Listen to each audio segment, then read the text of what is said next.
It's Valentine's Day in the 60s. It's time to get intimate with your favorite dicks. Ladies and gentlemen, please give it up for your hosts from the comedy duo of Cinnamon and Crabbe, Richard Cinnamon and Richard Crabbe, the Swingin' Dicks. We got a wonderful show for you tonight, folks. It's all about the R word, romance. Yes, it's a very special night here in the sex parlor. St. Valentine himself has graced us with a holiday bearing his name at the mere cost of his own life. Oh, a pittance to be sure. And his baby boy Cupid just won't quit slinging those love darts. Now, Dick, how many times would you say you've been penetrated by those love darts? Oh, Dick, I couldn't even guess. Suffice it to say, I got love holes everywhere you look on my body. From all the love darts. Well, I think I can speak for all of us, our audience included, when I say, don't give up. There's always room for one more hole. You're darn tootin', Dickie boy. Speaking of love, folks, you are gonna love our show tonight. The United States Secretary General has a secret about Norway that he's busting to reveal. Dr. Sanjay Gupta hasn't been born yet. The mayor of Rattown will stop by and nibble our toes. Rex Harrison is urinating in the shrubbery. Little Ronnie Howard will talk about his directorial debut, an adaptation of George Bataille's Story of the Eye. And Roman Polanski is here. Somewhere. Don't look under your seats. But before all that, we've invited a panel of love experts here to discuss dating in our modern age. I know my girlfriend will be paying attention. But your wife doesn't have a television. She says she doesn't need anything but the good book. George Bataille's The Story of the Eye. Classic for the ages, to be sure. Now, ladies and gents, please provide a warm, gooey, unctuous applause for our love panel. To my right, we have feminist thought leader Gretchen Mullaney. To my left, New York Times best-selling author of Things You Never Asked About Sex Because Mother Kept Secrets, Dr. Benjamin Lemon. In the crook of the couch, love and relationship columnist Miss Liza. Here she comes, there she is. And finally, dangling from the participle, the Pope of the Holy Roman Catholic Church. Bless you, swinging dicks. Oh, back at you, Padre. Now, to get things rolling, let's start with a hot-button topic straight from the headlines. Dames, what gives? Oh, I'd like to answer if I may. Oh, well, why don't we let a broad take this one first, Your Holiness? Ms. Mullaney. Happy to make my voice heard, Mr. Crabbe. First off, many of us are tired of being referred to with derogatory terms or nicknames like broads or dames. We prefer to be addressed directly and by our name, Gretchen. Well, Gretchen is your name. We're all named Gretchen now. Huh. Is this something you're aware of, Miss Liza? Gretchen. Her name is Gretchen. See, this is part of the problem. Well, Dick, I'm a traditional woman. I don't go in for all this feminist nonsense. Women have been called the same name for centuries, and that's good enough for me. A good biblical name. Bathsheba.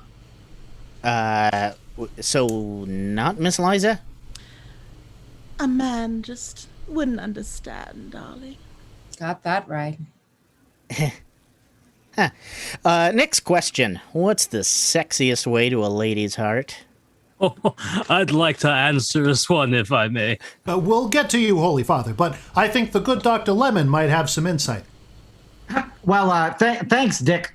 My research has shown that thoughtful gifts are rumored to be what are known as aphrodisiacs. So you may want to consider giving them candy or flowers or perhaps a box of chocolates. Yeah, of course. Now, Doc, I've heard that sometimes couples may use food in ways not intended by nutritionists. Huh? You get my meaning, Doc? Huh?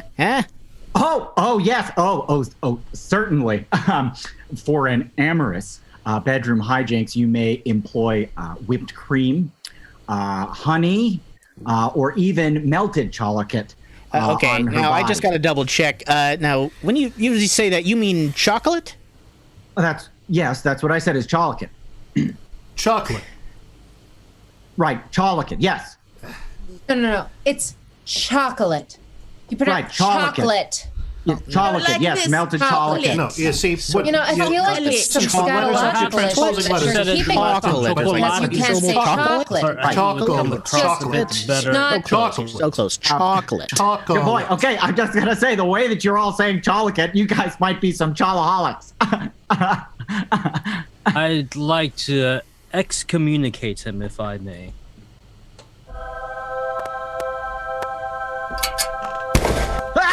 Whoa! Whoa! Oh! There you... Wow. He didn't even get to our final question. Which is, how can me and women communicate better? You personally. I've had complaints, so if you don't mind, make it quick, Toots. I got a steak cooking. In my experience, the best relationships are built on rigid gender roles. Men, bring home that bacon. And ladies, add some sedatives to that bacon and carry on with your business. No. Look, the first step to better communication is for men to look inward and take stock of what's inside themselves and then address their women by their rightful name. Gretchen. Bathsheba. Gretchen Bathsheba, what say we blow this joint and go to my pleasure barge? I'll let you look beneath the tabernacle. To my Don't mind if I Pope-o-view. Oh, well, yeah. They're all... Oh, there they go. Yeah. Well, there you have it, folks. Romance from the experts. If you still can't figure it out, you may as well resign yourself to a life of celibacy. You know, Dick, I learned a lot tonight. Not me, Dick. I had one of my famous blackouts, but you spill the beans on what you picked up. Well, I learned that you have to treat a woman like a fine sports car. Lock her in your garage and turn the lights out overnight. And wax her every couple of weeks, am I right? Well, it's like my old man said. I sold you to this guy. You live on his fishing trawler now. The day you scooped me out of the Atlantic in a tuna net was the best day of my young life.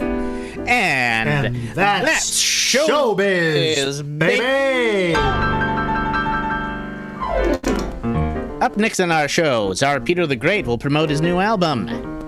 Dick and I steal a submarine and plumb the depths of the Bering Strait. Pandora's box will be opened live on live television. If you're not a virgin, you'd better avert your eyes. Betty Friedan, boxes for charity. The children of Julius and Ethel Rosenberg present their new invention, the cheese clock. Time is a flat circle. Haldeman did 9/11. Ms. Haley Mills switches bodies with an alien. You won't believe what happens next. The women who love Otto Preminger and the other women who love those women. We look into the abyss, and the abyss looks back at us. The Everly Brothers just won't leave the studio. And so much more after the break. Play us out and bring on those dancers.